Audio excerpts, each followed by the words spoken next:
दोस्तों, स्वागत है आपका आज की बेहद बड़ी और महत्वपूर्ण खबरों में। आज हम आपको लॉकडाउन 5 व देश भर से जुड़ी तमाम खबरों को बताने वाले हैं। दोस्तों, अनलॉक 1 को खत्म होने में अब कुछ ही दिन बचे हैं। उसके बाद अनलॉक 2 की भी शुरुआत हो जाएगी।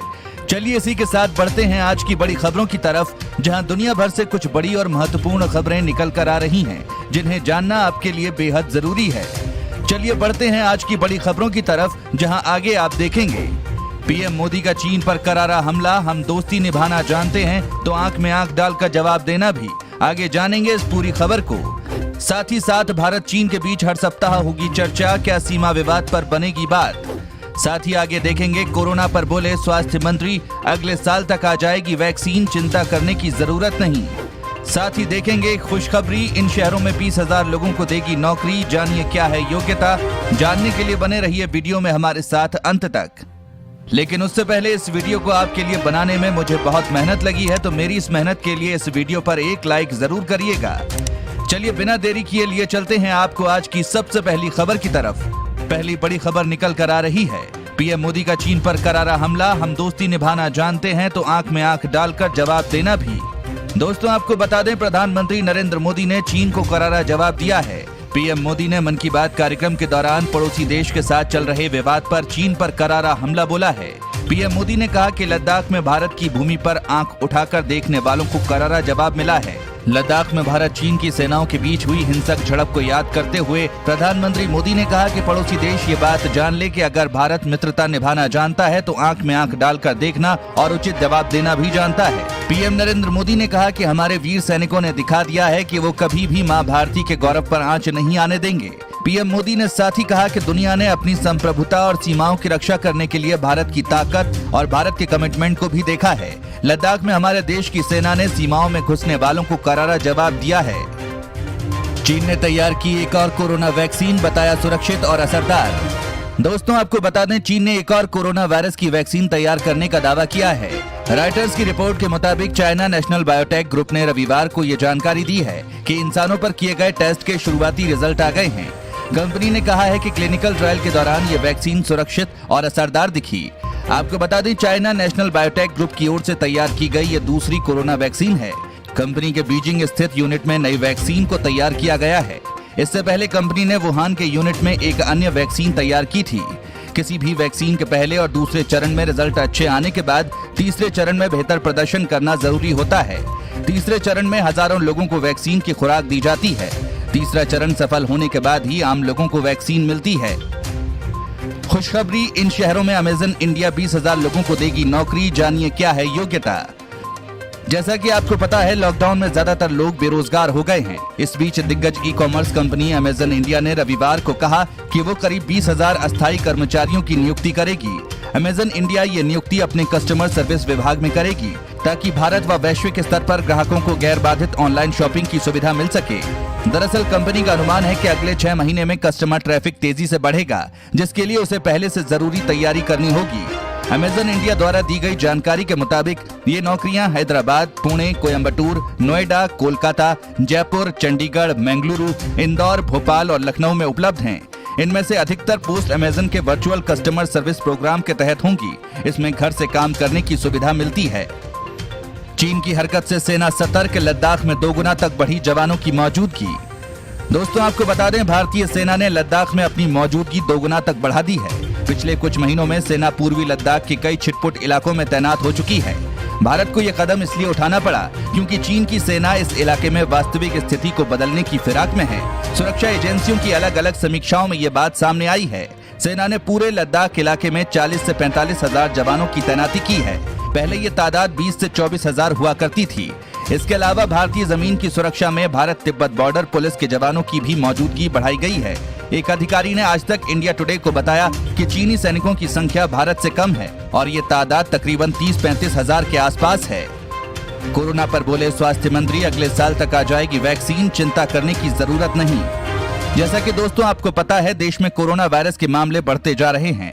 हर रोज 15,000 से ज्यादा मामले सामने आ रहे हैं और करीब 400 लोगों की मौत हो रही है।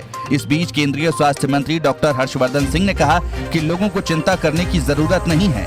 दुनिया के बाकी देशों के मुकाबले कोरोना को लेकर भारत का प्रदर्शन अच्छा रहा है। हमने टेस्टिंग बढ़ाई और मृत्यु दर भी भारत में कम है। उन्होंने कहा कि अगले साल तक कोरोना की वैक्सीन आ जाएगी। अन्य बीमारियों की तरह कोरोना भी रह जाएगा, लेकिन हमें अपनी जीवन शैली में बदलाव करना होगा। दोस्तों, आपको बता दें, आज तक से खास बातचीत में डॉक्टर हर्षवर्धन ने कहा कि भारत में कोरोना का पहला केस 30 जनवरी को आया था और भारत की आबादी 135 करोड़ है। 5 लाख केस में से 3,10,000 केस तो ठीक होकर घर जा चुके हैं। उन्होंने कहा कि देश में 3% मृत्यु दर है, जो सबसे कम है। भारत से ज्यादा अमेरिका, ब्राजील और यूके की मृत्यु दर है। इसके अलावा वैक्सीन के सवाल पर स्वास्थ्य मंत्री ने कहा कि इसकी खोज के लिए पूरी दुनिया काम कर रही है। भारत में भी इसकी खोज चल रही है। मुझे लगता है अगले साल तक वैक्सीन आ जाएगी। भारत भी लगातार प्रयास में लगा है और हम दुनिया के अन्य देशों से कम नहीं हैं। मणिपुर में 15 दिन के लिए बढ़ा लॉकडाउन, 1 जुलाई से लागू होंगे प्रतिबंध। दोस्तों, आपको बता दें, भारत में अनलॉक 1 लागू होने के बाद से ही कोरोना के मामले तेजी से बढ़े हैं। ऐसे में देश के कई राज्य फिर लॉकडाउन करने पर विचार कर रहे हैं। तमिलनाडु सरकार का कहना है कि वो 1-2 दिन स्थिति की गहन जांच करेंगे। उसके बाद लॉकडाउन को फिर से लागू करने के बारे में कोई फैसला लिया जाएगा। सरकार के मुताबिक विकल्प और अन्य संबंधित मुद्दों के प्रस्ताव पर चर्चा के लिए 3 से 4 दिनों में कैबिनेट बुलाई जाएगी और एक निर्णय लिया जाएगा। इसी बीच मणिपुर में 15 दिन के लिए लॉकडाउन बढ़ा दिया गया है। सीएम एन बीरेन सिंह ने रविवार को पत्रकारों से कहा कि हमने सूबे में लॉकडाउन बढ़ाने का निर्णय लिया है। ये 1 जुलाई से 15 जुलाई तक प्रभाव में रहेगा। वहीं चिकित्सा और स्वास्थ्य विभागों ने प्रस्ताव दिया है कि हैदराबाद में एक बार फिर लॉकडाउन लागू होना चाहिए, लेकिन सरकार का मानना है कि लॉकडाउन को फिर से लागू करना एक बहुत बड़ा फैसला होगा। दोस्तों, इस चैनल पर हम आपको देश और दुनिया भर की सभी ताज़ा खबरों से सबसे पहले अपडेट करवाते हैं। अगर आप भी चाहते हैं दुनिया भर की खबरें आपके पास सबसे पहले पहुंचें, तो चैनल को बिना भूले नीचे दिए गए लाल बटन को दबाकर सब्सक्राइब जरूर कर दें और बेल आइकन को भी जरूर दबाएं। शाह के बयान पर बोली आप, लॉकडाउन खुला, कोरोना के केस बढ़े, तब केजरीवाल ने मांगी मदद। दोस्तों, आपको बता दें, आम आदमी पार्टी ने गृह मंत्री अमित शाह के उस टिप्पणी पर प्रतिक्रिया जाहिर की है जिसमें उन्होंने कहा था कि दिल्ली के डिप्टी सीएम मनीष सिसोदिया के इस बयान से डर पैदा हुआ था कि दिल्ली में जुलाई के अंत तक कोरोना संक्रमितों की संख्या 5.5 लाख के पार पहुंच जाएगी। शाह ने कहा कि इस बयान के बाद प्रधानमंत्री ने उन्हें दिल्ली सरकार की मदद करने को कहा था। अमित शाह के बयान पर आम आदमी पार्टी के विधायक सौरभ भारद्वाज ने कहा कि जब कोरोना फैलना शुरू हुआ तब दिल्ली की स्थिति देश से काफी अलग थी। फरवरी से मार्च तक 35,000 लोग उस देश से दिल्ली आए जहां कोरोना का संक्रमण फैला हुआ था। भारद्वाज ने कहा केंद्र सरकार उन्हें लेकर आई, दिल्ली सरकार ने उनका स्वागत किया। जब लॉकडाउन था तब स्थिति ठीक थी, लेकिन लॉकडाउन खुलते ही कोरोना के मामले बढ़ गए। फिर बेड्स की कमी का आभास हुआ। तब दिल्ली के मुख्यमंत्री ने सभी से मदद मांगी, क्योंकि ये लड़ाई बिना मदद के जीती नहीं जा सकती, ना लड़ी जा सकती है। केंद्र सरकार से मदद मांगी गई और मदद मिली भी। आज कॉमन एफर्ट से दिल्ली में कोरोना कंट्रोल करने में सक्षम हुए हैं। भारत चीन के बीच हर सप्ताह होगी चर्चा, क्या सीमा विवाद पर बनेगी बात। दोस्तों, आपको बता दें, पूर्वी लद्दाख के गलवान घाटी में चीनी सेना की हिमाकत के बाद से दोनों देशों के बीच तनाव बढ़ा हुआ है। चीन ने लाइन ऑफ एक्चुअल कंट्रोल के पास 10,000 सैनिकों की तैनाती कर रखी है। वहीं भारत की तरफ से भी चीन के हर हमले को करारा जवाब देने के लिए सीमा के पास फौज तैनात की गई है। आखिरकार दोनों देशों के बीच बातचीत से विवाद सुलझाने पर सहमति बनी है। इसलिए भारत और चीन के बीच प्रत्येक सप्ताह working mechanism for consultation and coordination level की बातचीत होगी। ये बैठक वर्चुअल होगी और पिछले सप्ताह की तरह इसका नेतृत्व विदेश मंत्रालय के अधिकारी ही करेंगे। सूत्रों को उम्मीद है कि दोनों देशों के बीच WMCC लेवल की बातचीत से सीमा पर तनाव कम होगा। जाहिर है, पिछले कुछ समय से चीन ने कई बार भारतीय सीमा में घुसने की कोशिश की है। हालांकि भारतीय सेना की बहादुरी की वजह से उन्हें हमेशा मुंह की खानी पड़ी है। पूर्वी लद्दाख के गलवान घाटी में कुछ दिनों पहले भी ऐसा ही हुआ था, जब दोनों देशों के बीच बातचीत के बाद बनी सहमति के बावजूद चीनी सेना अपनी सीमा में वापस नहीं लौट रही थी। जब भारतीय सेना की तरफ से उन्हें वापस लौटने को कहा गया तो उन्होंने पीछे से वार कर दिया। दोनों देशों की सेनाओं के बीच हुई हिंसक झड़प में कमांडिंग ऑफिसर कर्नल संतोष बाबू समेत 20 जवान शहीद हो गए थे। वहीं चीन के भी 40 से अधिक सैनिक हताहत हुए हैं। हालांकि चीन अभी तक इस बात को छिपा रहा है। अयोध्या दौरे पर पहुंचे सीएम योगी आदित्यनाथ, रामलला के दर्शन के बाद मंदिर निर्माण कार्य का लेंगे जायजा। उत्तर प्रदेश के मुख्यमंत्री योगी आदित्यनाथ अयोध्या पहुंचे। सीएम योगी ने अस्पतालों का निरीक्षण किया, मरीजों से हालचाल पूछा। इसके बाद सीएम योगी ने सर्किट हाउस में जनपद के 5 विधायकों, सांसद व संबंधित विभागों के अधिकारियों के साथ बैठक की। अयोध्या के विकास कार्यों की जानकारी ली।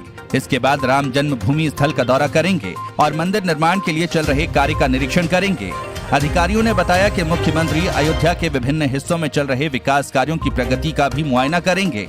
आपको बता दें, मुख्यमंत्री योगी आदित्यनाथ रविवार को गोंडा से अयोध्या पहुंचे। यहाँ पर हवाई पट्टी पर उनके हेलीकॉप्टर के लैंड होने के बाद भाजपा के जनप्रतिनिधियों और वरिष्ठ नेताओं ने उनकी अगवानी की। इस दौरान प्रशासन और पुलिस के वरिष्ठ अधिकारी भी मौजूद रहे। हेलीपैड से मुख्यमंत्री योगी सड़क मार्ग से सबसे पहले जिला चिकित्सालय पहुंचे। बारिश के बीच मुख्यमंत्री योगी आदित्यनाथ ने जिला अस्पताल के विभिन्न वर्गों का निरीक्षण किया।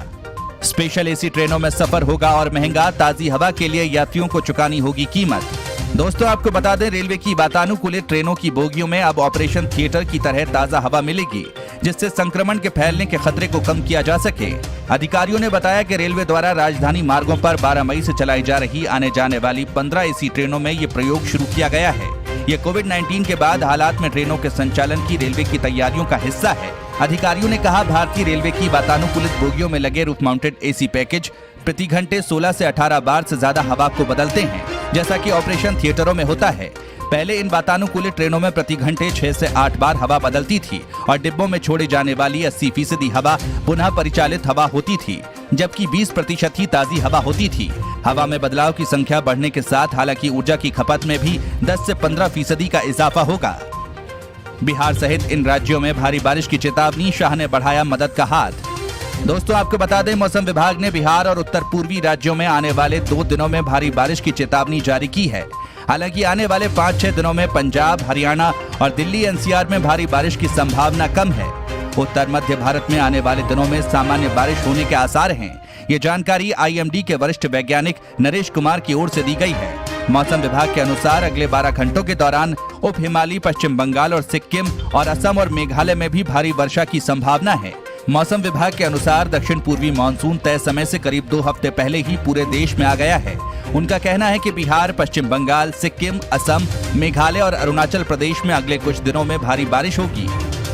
लॉकडाउन में जब दुनिया में रुके थे ढेरों काम, तभी रेलवे ने हासिल की ये उपलब्धि। दोस्तों आपको बता दें, जिस तरह से कोरोना से लड़ाई में फ्रंटलाइन वर्कर्स जुटे हैं, वैसे ही भारतीय रेलवे के बैकएंड योद्धा ने कोविड-19 की महामारी के कारण जोरदार काम किया। लॉकडाउन के कारण निलंबित रही यात्री सेवाओं के कारण मिले समय का रेलवे ने पूरा फायदा उठाया है। इस समय में रेलवे ने सालों से लंबित पड़े मेंटेनेंस प्रोजेक्ट पर जमकर काम किया।